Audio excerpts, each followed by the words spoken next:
পালপাড়া আপনারা তো ভালো জানেন না, কালক্রমে অনেকের পেশায় এখন হারিয়ে গেছে। মাটি দিয়ে যখন কোন পাত্র তৈরি করা হয়, কাঁচা যখন থাকে সেটা ভেঙে যাওয়ার ভয় বেশি থাকে। ওটাকে যখন আগুনে পোড়ানো হয় তখন সেটা ভেঙে যাওয়ার সহজে ভয় থাকে না। ঠিক তদ্রুপ মায়ের গর্ভ থেকে এসে এই দেহটা গুরুর কাছে যতক্ষণ পর্যন্ত আত্মসমর্পণ করে, কর্ণ মন্ত্র না নিয়ে যতক্ষণ না পর্যন্ত গুরু এই দেহ উপাসনায় না পরিণত হবে, ততক্ষণ পর্যন্ত গুরু বস্তু নিলেও আপনার দেহ ভেঙে যাওয়ার।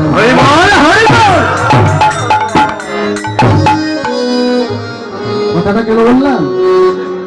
অনেকেই আমরা বলি এত গুরু নাম করি, এত পূজা পার্বণ করি, তারপরে বিপদ যায় না কেন? শাস্ত্রে কি প্রমাণ দিলেন? অসম্ভব যুক্তি দিলেন। এ কথা ধর্মরাজ যুধিষ্ঠির একদিন ভীমকে বলছেন, ভীম দেখো তো আমার রাজপ্রসাদের বারান্দায় কে জানি আমায় ডাকছে। তো ভীম বলছে, দাদা আমি এক্ষুনি গিয়ে দেখে আসছি।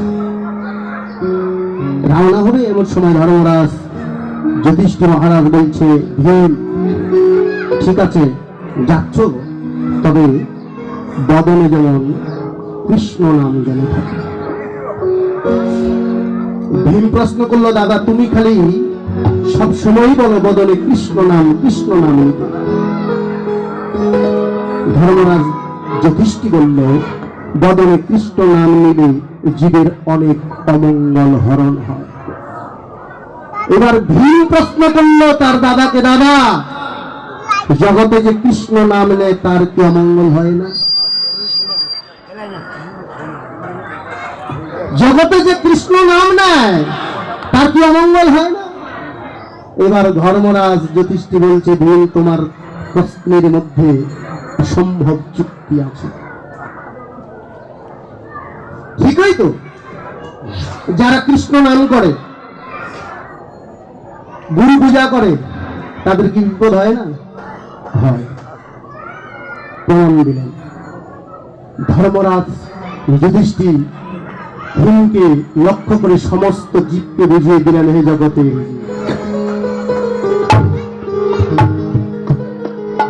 ভীম বলছে, ভীম বর্ষাকালে মানুষ যখন ঘর থেকে বের হয় বৃষ্টি থেকে বাঁচার জন্য কি করে?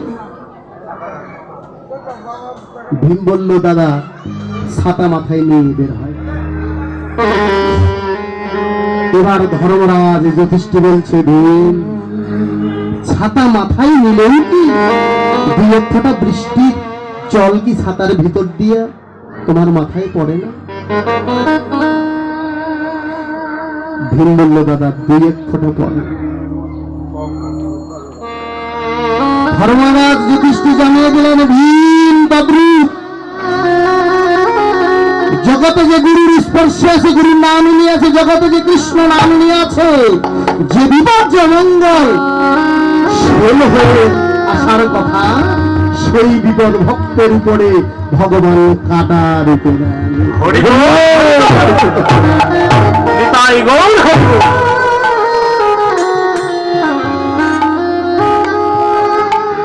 যে বিপদ তাল হয়ে আসার কথা ভক্তের, সেই বিপদ তিনি তিল রূপে দেন। আমরা কিন্তু অনেকেই বলি, অনেক জায়গায় গিয়ে শুনি যে অনেক বকাবকি করে ভগবানকে, আর ঠাকুর পূজা করব না, আর গুরুর দরকার নাই, এত কিছু করি তবু তা আমার বিপদ যায় না, বিপদ বেশি হয়। কিন্তু এই বিপদের চেয়ে যে আরো বেশি বিপদ হতে পারে। তাই সর্বোপরি আগে বাসাটা ভালো চাই। এই ভালোবাসা হয়ে যদি তোমার এই দেহকে গোবিন্দের চরণে আত্মনিবেদন করতে পারো, তাহলে তোমার ভজন সার্থক হবে। তুমি যত বড়ই ঐশ্বর্যশালী হও না কেন, যত বড়ই রাজা হও না কেন, যদি গোবিন্দের চরণে আত্মনিবেদন না আসে, তাহলে জগতে তোমার যাওয়া আসা বৃথা হলো। বৃথা হলো। কেন যাওয়া আসা বৃথা হলো? যে যদি গৌরের সঙ্গে সম্পর্ক না করে কেউ যদি মরে যায়,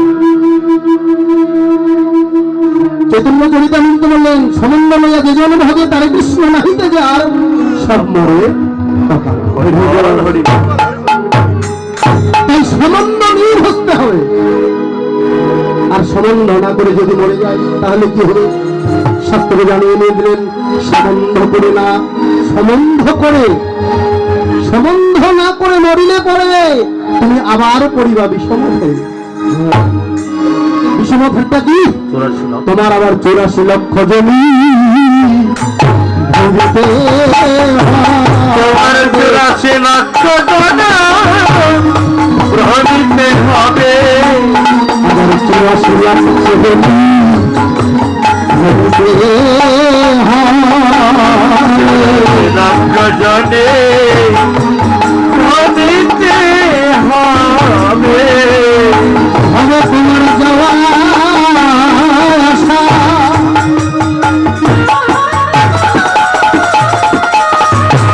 সার হইবে।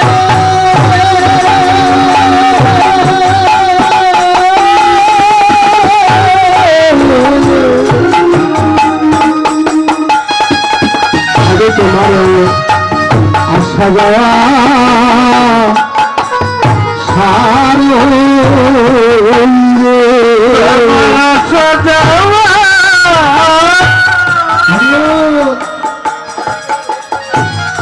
সার হয়ে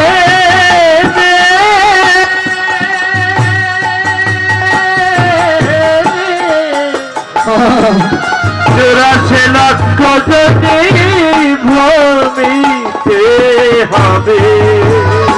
তুমি আবার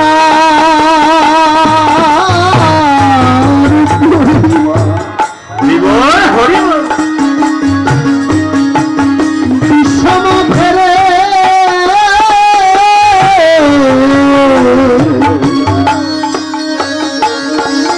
হবে তোমার যাওয়া আসা সার হইবে।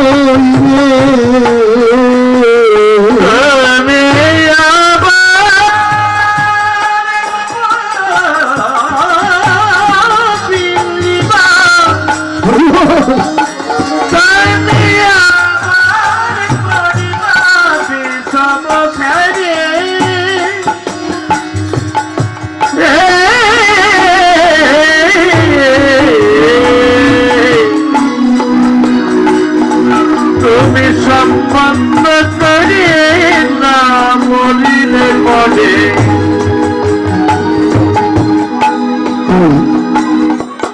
সম্বন্ধ করতে হবে।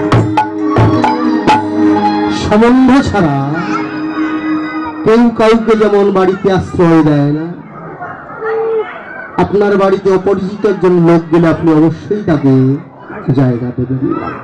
আগে সম্বন্ধ তৈরি করে, আত্মীয়তা করে, তারপর আপনি তাকে জায়গা দেবেন। ঠিক তদ্রূপ ভজন করলেই হবে না, ভজন করতে হবে সম্বন্ধ তৈরি করে।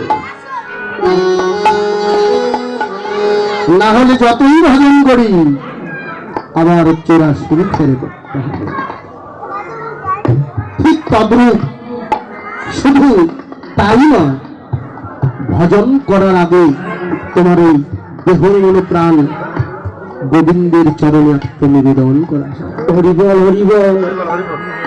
শুনেছেন ভাগবতে, ভাগবতে শুনেছেন, আমরা অনেকেই শুনেছি। পরম বৈষ্ণব, আগে জগতের মানুষ সকালবেলা উঠে যার নাম স্মরণ করে প্রণাম, তিনি হচ্ছেন প্রহ্লাদ মহারাজ। তারই পুত্র বিরোচন, বিরোচনের পুত্র হচ্ছে বলি মহারাজ। আমরা তো অনেক যজ্ঞ করি, আজকে হচ্ছে নাম যজ্ঞ, কেউ দান যজ্ঞ, কেউ গীতা যজ্ঞ, আমরা অনেকেই করি থাকি। এই বলি মহারাজ একদিন চিন্তা করলেন, সশরীরে স্বর্গে যাবার কামনায় তিনি দান যজ্ঞ করলেন। মেরা শুনবেন, অসম্ভব সুন্দর কথা। দান যজ্ঞ করলেন। দান যজ্ঞ হচ্ছে এমন যে যা চাইবেন তিনি তাই দান করবেন। বলি মহারাজ রাজ্যে ঘোষণা করেছেন, আগামীকাল আমার রাজ্যে আমি দান যজ্ঞ করব, যে যা চাইবে আমি তাকে তাই দান করব। হরি বল হরি।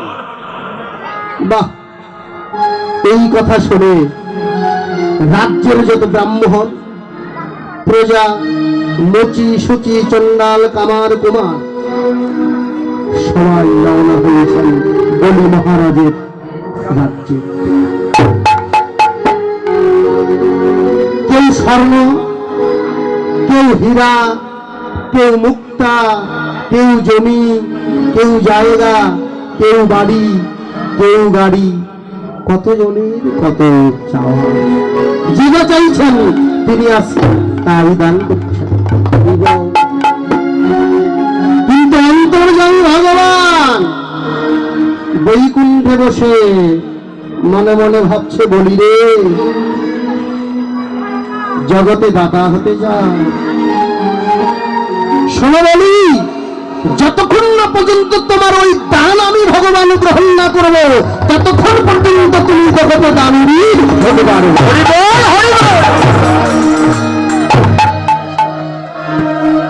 সত্যি তাই, যে দান ভগবান গ্রহণ করল না, জগতে তার সেই দান দেওয়া হলো না।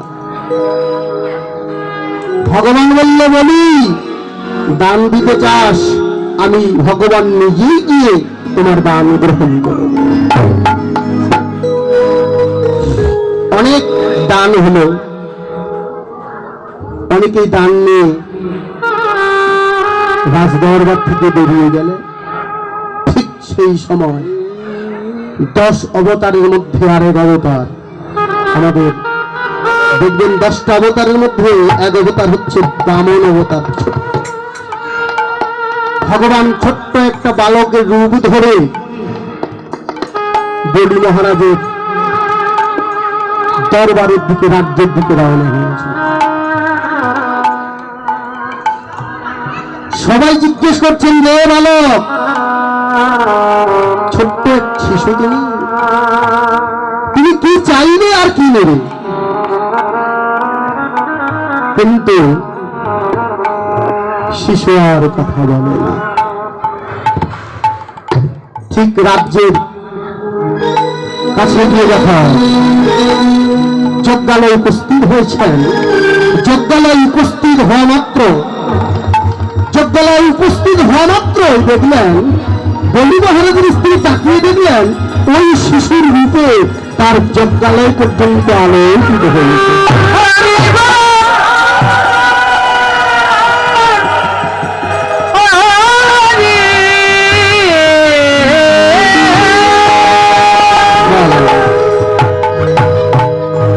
বলি মহারাজের স্ত্রী মনে মনে চিন্তা করছেন, এমন মনোহরী রূপ আর তো কোনোদিন দেখি না।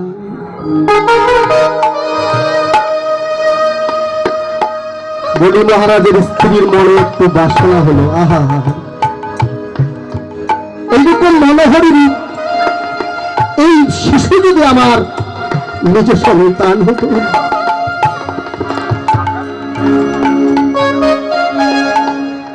আমার মাতৃজনম ধন্য হতো।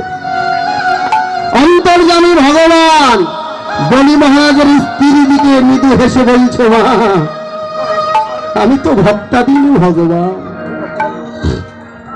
তুমি আমায় পুত্র রেখে চেয়েছ, তোমার বাসনা আমি পূর্ণ করব। বেশ সুন্দর করে একটা আসন পেতে দিয়েছে।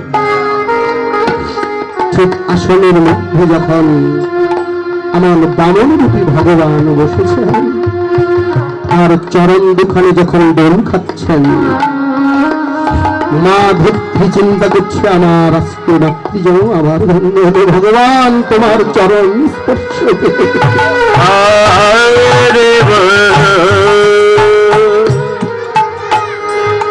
বসে আছেন। দৈত্যদের গুরুর নাম হচ্ছে, দেবতাদের গুরু হচ্ছে বৃহস্পতি, আর দৈত্যদের গুরু হচ্ছে গুরু শুক্রাচার্য। জানিয়ে দিলেন হে জগতের জীব, বাড়িতে যদি কোনো যজ্ঞাদি ক্রিয়া সম্পন্ন করো, অবশ্যই তোমার গুরু যেন তোমার গৃহে পদার্পণ করে, তাহলে সেই যজ্ঞের ফলটা বেশি পাওয়া যায়। গুরু শুক্রাচার্য বসে আসেন। এবার যে যা চাইছে দান, বলি মহারাজ তাই দান করছেন। সব শেষে এবার ওই শিশুর বলা। বলি মহারাজ বলছে, কিরে শিশু, সবাই তো দান গ্রহণ করলো, বলো বলো শিশু, কি তুমি কি চাও? এবার বামনরূপী ভগবান বলছে, বলি রে, এই জগতে যারা অল্পে তুষ্ট হয় না, তাদের বিশ্ব ব্রহ্মাণ্ড নিলেও খুশি করা যায়। বলি আমি যা চাইব তুমি আমার সঙ্গে আগে অঙ্গীকারবদ্ধ হও। বলি মহারাজ যখন এই হাতটা বাড়িয়ে দিয়েছে, বামনরূপী ভগবানের সঙ্গে যখন অঙ্গীকারবদ্ধ হতে যাবে হাতে হাতে, ঠিক সেই সময় গুরু শুক্রাচার্য বলি মহারাজ হাতটা ধরে চিৎকার করেছে, বলি তুমি এখনো চিনতে পারো যে নাম তুমি, যে যজ্ঞ তুমি করেছ, সেই দান নিতে স্বয়ং বৈকুণ্ঠের বলক বিহারী হরি আজ নিজেই নেমে এসেছে। হরি বল, হরি বল। তোমার দর্পকে চূর্ণ করবার জন্য। দান দিও না, বলি দান দিও না, দান দিও না, দান দিলে তোমার দর্প চূর্ণ হবে, তুমি লক্ষ্মী ছাড়া হয়ে যাবে। বলি রে,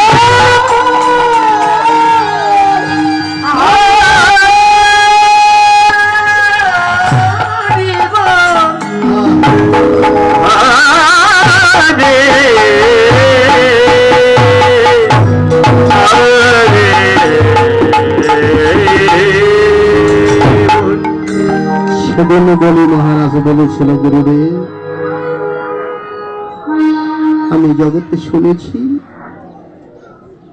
ব্রহ্মকে রক্ষা করাই একমাত্র ধর্ম। হে গুরুদেব, আমি যেহেতু কথা দিয়েছি দান দিব, আজকে আমি গুরুদেব আপনার কথা রাখতে পারি। আমি যেহেতু প্রতিজ্ঞাবদ্ধ হয়ে আছি আমি দান দেবই গুরুদেব, তবে জগতে আমি দান দেবই, এছাড়ার জন্য যদি আমি লক্ষ্মী ছাড়া হই তাতে কোনো আমার গুরুদেব। এই কথা শোনার মাত্র গুরু শুক্রাচার্য যজ্ঞালয় থেকে চলে গেল। এবার বললেন, বলো বলো কি চাও তুমি?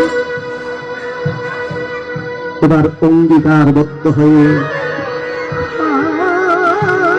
বলছি, বলি মহারাজ বেশি কিছু চাইব না, ধন সম্পদ ঐশ্বর্য চাওয়ার আমার কিছু।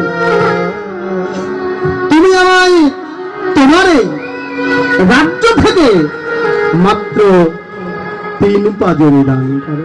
হরি বল, হরি বল। কয় পা? 3 পা জমি, ত্রিপাদ ভূমি। ছোট্ট শিশু বলছে, তুমি যে আমার এই চরণ দেখছ, এরকম 3 চরণ তুমি আমার দান করো। এই কথা শোনা মাত্র দৈত্য তো একটু অহংকার তো থাকবে, এমনি দৈত্যরাজ আমার শশধর পৃথিবীর রাজা। এই কথা শোনার সঙ্গে সঙ্গে বলি মহারাজ এবার এসে উঠেছে।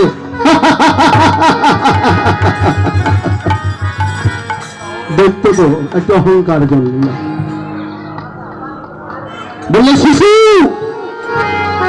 কত বড় রাজা আমি, কত জমি আমার, আর মাত্র চাইলে 3 পা জমি। 3 পা জমি চাইলে? বুঝেছি তুমি দেখতেই ছোট, তোমার চাওয়াটাও ছোট।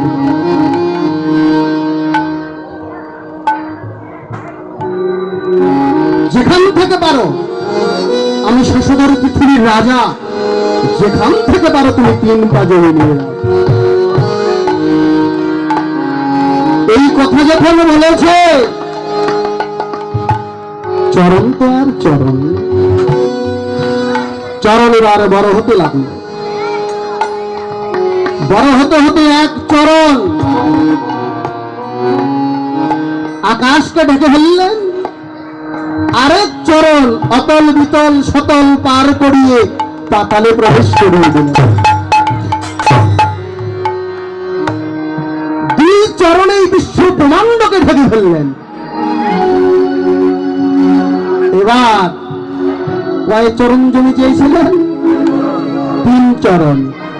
2 চরণেই বিশ্ব ব্রহ্মাণ্ড ঢেকে ফেলেছেন, আর কয় চরণ বাকি? 1 চরণ। এবার ওই যে বলি মহারাজের স্ত্রী এসেই বলেছিল যে এরকম শিশুকে যদি আমার পুত্র রূপে পেতাম, আমার মাতৃজনম ধন্য হতো। যখন 2 পায়ে আকাশ পাতাল থেকে ফেলেছেন, এবার আর সে কথা বলে না। এই যে সাথে ঘালে গেছে, দেখবেন অনেকের প্রিয়জন, প্রিয় বন্ধু, প্রিয় বান্ধবী সাথে ঘা লাগলে আপনার গোপন কথা বলে দেয় পরের কাছে। 50 বছরের ভালোবাসা একটু সাথে ঘা লাগলে আপনি কোথায় কি করেছেন সব বলে দেন। এবার বলি মহারাজের স্ত্রীও সাথে ঘা লেগেছে কেন? ওই যে আকাশ পাতাল ঢেকে ফেলেছেন চরণে। এবার বলি মহারাজের স্ত্রী বলছে, আহারে এরকম কুলাঙ্গার সন্তান যদি আমার থাকতো, আমি তাকে বিষপানে হত্যা করতাম।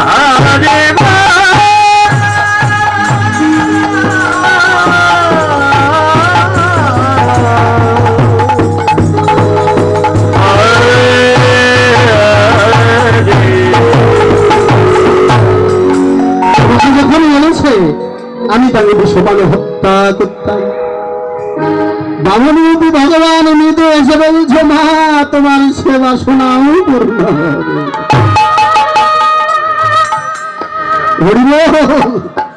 বলছে না, আমি ভক্তাধীন ভগবান, বাঞ্ছা কল্পতরু, ভক্তের মান রক্ষা করাই আমার কাজ।